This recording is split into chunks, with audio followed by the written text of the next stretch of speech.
শিশিরে ভেজা ঘাস, লতাপাতা, শাকসবজি, চারদিকে যেন এক ঘন কুয়াশার আচ্ছন্ন ঢেকে আছে গ্রামের প্রকৃতি। গ্রামের প্রকৃতি সকাল ঘন কুয়াশার চাদরে যেন জড়িয়ে আছে পুরো গ্রাম। ঘন কুয়াশার চাদর যেন এই গ্রামের সৌন্দর্যকে আরো সৌন্দর্য করে তুলেছে।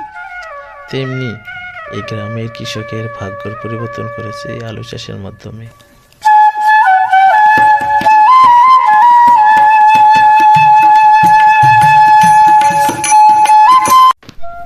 I try to show the view in front of our house as it looking on a winter morning.